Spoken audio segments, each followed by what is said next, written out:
Conseils pour la période hivernale, période Emanta. Quels enseignements peut-on tirer de l'observation de la nature? Quand l'hiver est bien installé, les chutes de neige, la brume et le brouillard accompagnent nos journées et modifient considérablement notre perception de l'environnement. Nous ne rentrons pas en hibernation comme certains animaux et nous disposons même d'un arsenal de technologies qui nous permettent au XXIe siècle de croire que nous pouvons nous soustraire à l'influence des cycles de la nature. Mais il n'en est rien, et l'Ayurveda nous enseigne que nous ne devons négliger aucun des signaux qui sont émis par la Terre et le cosmos, car nous faisons partie de l'univers, et l'univers fait partie de nous. Donc, même si nous sommes confortablement installés dans nos chaumières, nous devons prendre conscience que la nature qui nous entoure continue à avoir un impact sur notre corps physique et nos émotions.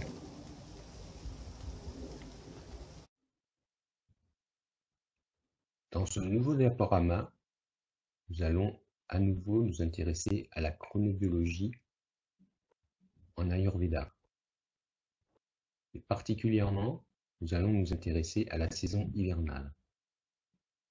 Le tableau ci-dessous représente les 6 saisons selon la chronobiologie de l'Ayurveda.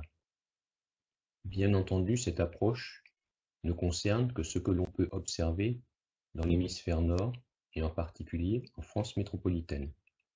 En ce qui concerne la période hivernale, il faut retenir que l'Ayurveda va diviser l'hiver en 2 parties. Une première période qui s'appelle la période Emanta, qui s'écoule de mi-novembre à mi-janvier, et une seconde période, Shishira, qui s'écoule de mi-janvier à mi-mars. Nous allons dans cet exposé nous limiter à la période Emanta. Et nous allons tenter de dégager succinctement les principaux conseils que l'Ayurveda propose pour cette période hivernale. Emanta est une période où l'on va observer de la neige, notamment en montagne.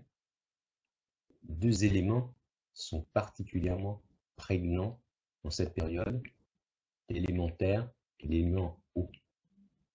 Comme illustré sur la photo, on voit que c'est une saison qui est favorable à l'expansion du dosha Kapha, de par la prédominance des éléments terre et eau. L'eau étant bien entendu concentrée dans la neige. Durant cette période hivernale, c'est donc le dosha Kapha qui est le plus exposé à augmenter. C'est donc lui qui doit être pacifié en priorité.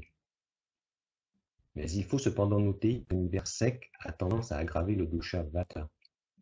De plus, à la sortie de l'automne et au début de l'hiver, c'est plutôt le Vata qui est en déséquilibre. Pour profiter pleinement de l'enseignement des Vedas, il faut appréhender correctement ces notions et bien prendre en compte les périodes de transition. Il est donc légitime de consommer des aliments présentant une saveur, c'est-à-dire un rasa sucré, salé ou acide, ce qui va permettre d'équilibrer Vata. Les aliments onctueux, les produits laitiers, les produits riches en glucides, le miel, les dérivés de la canne à sucre comme la mélasse, le maïs et les huiles vierges de première pression sont à privilégier dans l'alimentation. Un élément important est à noter en hiver. L'agni, ou feu digestif, devient puissant, contrairement à ce que l'on observait en été. Ainsi, il est plus facile de digérer les aliments gras et lourds, bien entendu en restant mesuré dans les portions à absorber, notamment pour les personnes qui relèvent d'une prakriti où kapha est dominant.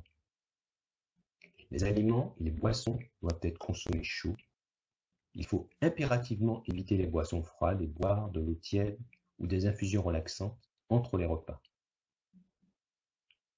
Les fruits sont conseillés en hiver pour leur richesse en vitamines. Ce sont des aliments saviques.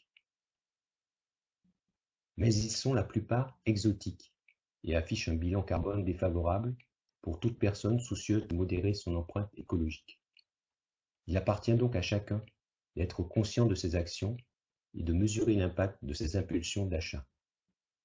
Pendant la saison hivernale, si l'on ne dispose pas d'amla, la petite cerise indienne, pour bénéficier de la vitamine C, ou si l'on ne peut pas obtenir suffisamment de fruits frais, on pourra avoir recours à des compléments alimentaires à base de vitamine C, notamment la vitamine C acérola, très connue. Il faut bien sûr penser à toutes les activités que l'on peut faire pendant l'hiver. Et donc, il faudra voir quelle dinacharya ou routine quotidienne adaptée à ses besoins. Au réveil, il ne faut pas se précipiter. Il faut prendre le temps de réinvestir son corps et de se recentrer positivement en pensant à la nouvelle journée qui se profile. Les exercices de yoga doivent être assez dynamiques et la salutation solaire particulièrement conseillée le matin. Au moins 30 minutes d'activité physique quotidienne permet de brûler les calories. Il faut solliciter les muscles en pratiquant la marche à pied et en empruntant les escaliers à la place des ascenseurs. Les massages corporels avec de l'huile, le port de vêtements en soie et de laine sont recommandés. Le dîner sera suivi d'une soirée au calme et l'endormissement stimulé par un automassage léger des pieds avec de l'huile de sésame.